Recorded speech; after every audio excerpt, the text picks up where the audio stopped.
Hello बच्चों, आज का हमारा टॉपिक है calculation of hybridization. Calculation of hybridization. तो बेटा आज हम लोग इस वीडियो में हाइब्रिडाइजेशन कैसे कैलकुलेट करते हैं ये निकालना सीखेंगे। तो बेटा हाइब्रिडाइजेशन निकालने के लिए सबसे पहले हमें उस मॉलिक्यूल का क्या चाहिए, हमें वैलेंस इलेक्ट्रॉन चाहिए। नहीं, जो मॉलिक्यूल हमें दिया रहेगा यानी उसका जो भी एटम होंगे उस सारे एटम का हमें क्या करना है, वैलेंस इलेक्ट्रॉन का सम करना है।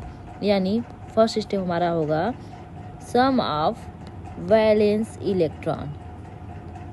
वैलेंस इलेक्ट्रॉन बेटा यदि वैलेंस इलेक्ट्रॉन ये 2 to 8 के बीच में आता है, 2 to 8 के बीच में आएगा, तब हम इसे किससे डिवाइड करेंगे, 2 से डिवाइड करेंगे। यदि 9 to 56 के बीच में वैलेंस इलेक्ट्रॉन आता है तब हम इसे 8 से डिवाइड करेंगे। और 56 से ग्रेटर देन आता है, 56 से बड़ा आएगा तब इसे हम डिवाइड करेंगे 18 से। बेटा जो हाइब्रिडाइजेशन होता है वो क्या होता है, बॉन्ड पेयर इलेक्ट्रॉन और लोन पेयर जो इलेक्ट्रॉन होता है उसका जब सम हम कर लेंगे तो ये हमारा क्या आ जाता है बेटा, ये हमारा हाइब्रिडाइजेशन आता है, इन दोनों का सम। यदि इसका सम बेटा 2 आता है तो हमारा हाइब्रिडाइजेशन क्या हो जाएगा, ये हो जाएगा हाइब्रिडाइजेशन sp हाइब्रिडाइजेशन। 3 आएगा तो sp2, 4 आता है तो sp3, 5 आएगा sp3d, 6 आएगा तो sp3d2, 7 आता है तो sp3d3। ये तो हमारा हो गया बेटा हाइब्रिडाइजेशन की कितना नंबर आएगा तो कौन सा हाइब्रिडाइजेशन होगा। अब बेटा नेक्स्ट इसके आगे देखेंगे कि हम लोन पेयर कैसे कैलकुलेट करते हैं। यदि हमें लोन पेयर निकालना रहेगा सेंट्रल एटम का तो बेटा आप इसको नोट कर लेना और याद भी कर लेना कि lone pair of central atom equal to क्या होता है, ये होता है steric number minus surrounding atom. एक तरह से बेटा ये फार्मूला है, अब इस फार्मूला को याद कर लीजिएगा।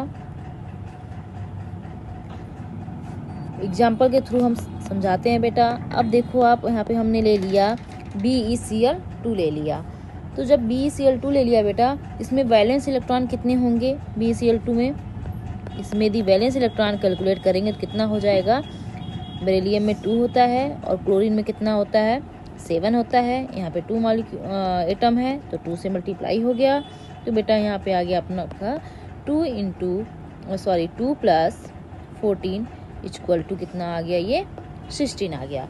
अब बेटा 16 आ गया तो अभी जो हमने पढ़ा कि जो वैलेंस इलेक्ट्रॉन कितना आएगा, यदि 2 से 8 के बीच में आता है तो 2 से डिवाइड करेंगे और 9 से 56 के बीच में आता है तो कितना डिवाइड करेंगे, 8 डिवाइड करेंगे। तो यहाँ पे हम कितना आया 16, यानी किससे डिवाइड होगा, ये डिवाइड होगा 8 से डिवाइड होगा तो कितना आ जाएगा बेटा, यहाँ पे 2 आ जाएगा। यही क्या है बेटा, यही स्टेरिक नंबर कहलाता है, स्टेरिक नंबर कहलाएगा। अब लोन पेयर के लिए क्या है, लोन पेयर इलेक्ट्रॉन के लिए क्या है, सेंट्रल मेटल एटम का steric number minus surrounding atom. अब BeCl2 में सराउंडिंग एटम क्या है, क्लोरीन है, ये है सराउंडिंग एटम। तो steric number minus surrounding atom, तो स्टेरिक नंबर हो गया 2, सराउंडिंग एटम कितना है 2, यानी कि ये हो गया 0। तो लोन पेयर कितना है इसमें, इस मॉलिक्यूल में हमारा 0 आया। तो हम क्या करेंगे बेटा, bond pair plus lone pair करेंगे। हाइब्रिडाइजेशन निकालने के लिए bond pair bound pair electron और lone pair electron. Sigma plus lone pair equal to कितना हो गया यहाँ पे 2 + 0। 2 कैसे है बेटा, यहाँ पे 2 Cl बेरिलियम से जुड़ा है, तो यानी बॉन्ड पेयर इसका कितना है 2 है, यानी आ गया यहाँ पे 2। अब इसके लिए कितना हाइब्रिडाइजेशन था, इसके लिए हमारा हाइब्रिडाइजेशन है sp। यदि हम इसका स्ट्रक्चर देखें तो इसका स्ट्रक्चर क्या होगा, लीनियर होगा। अब लीनियर कैसे होगा, जब इसका स्ट्रक्चर हम बनाएंगे बेरिलियम क्लोराइड का, ये इस तरह से हमारा बनता है स्ट्रक्चर बेरिलियम क्लोराइड का।